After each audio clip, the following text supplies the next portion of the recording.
की कन्झ्युमर्सला हेच अनुभव राहणार आहे की आता आम्ही महानगरपालिका आणि स्मार्ट सिटी यांच्याबरोबर MOU करून घेतलेलं आहे, ज्याच्यामध्ये आम्ही कन्झ्युमर मॅपिंग आणि त्यांचं जे स्मार्ट सिटीमध्ये उडान कार्यक्रम आहे, ज्याच्यामध्ये एका ठिकाणी तुम्हाला प्रॉपर्टी टॅक्स आणि पाण्याचा टॅक्स भरता येत आहे, त्याचबरोबर आम्ही आपला इलेक्ट्रिसिटीचा जे बिल असतो तो पण प्रॉपर्टी टॅक्स आणि पाण्याच्या टॅक्ससोबत आम्ही भरण्याची सुविधा उडान कार्यक्रमामध्ये देणार आहे. त्याच्यामध्ये आमचा आणि महानगरपालिका यांचा करारनामा झालेला आहे. आपण सर्वांनी फक्त हे सोयीसुविधाचा वापर करावा.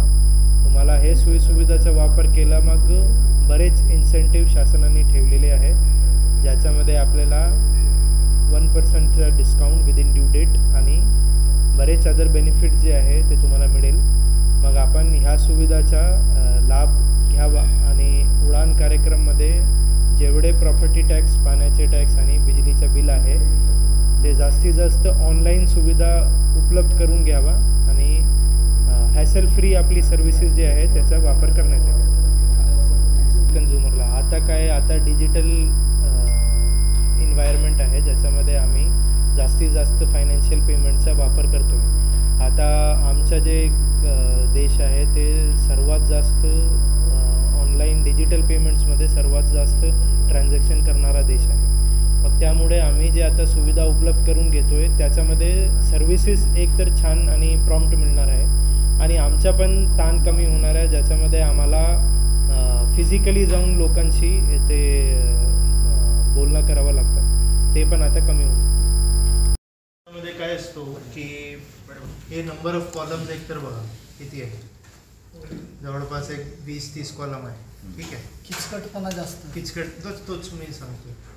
आणि म्हणजे जेव्हा तुम्ही आता काहीतरी बघत असतील, तुमच्याकडे घरी इंटरनेट कनेक्शन असतील किंवा आपला कुठला काहीतरी रिचार्ज वगैरे घ्यायचे असतील तर सोपं प्रोसिजर असतो.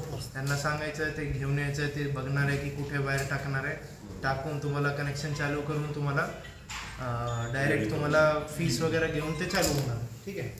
आता याच्यामध्ये बघा ते कन्झ्युमर कॅटेगरी वगैरे विचारतात, ते सर्व्हिसेस. मला असं वाटत नाही की कॉमन पर्सन जे आहे ते हे भरू शकत आहे स्वतः. त्याच्यामध्ये काय असतो, मग ते कुठले काहीतरी एजंटला व्हिजिट करतात आणि तो एजंट जे आहे ते भरून घेतो आणि त्यांच्याकडनं जे काही बाकीचे विषय आहे ते करून घेतो. मग आमचा आता काय विषय आहे की ह्याला सिम्प्लिफाय कसं करायचं आहे, कारण आम्हाला एवढा किचकटपणा नको आणि आम्हाला जे एजंटिफिकेशन आहे तो बंद करायचा आहे. तर मग त्यामुळे आता हे अप्रूव्ह झालेलं नाही आहे, हे ड्राफ्ट मी तुम्हाला दाखवतो. त्यामुळे हे तुम्ही ठेवा तुमच्याकडे. एकदा आमचा ड्राफ्ट मंजूर झाला आणि तिकडे आम्हाला मंजुरी मिळाली मुंबईमध्ये, मग हे लागू होते. ठीक आहे.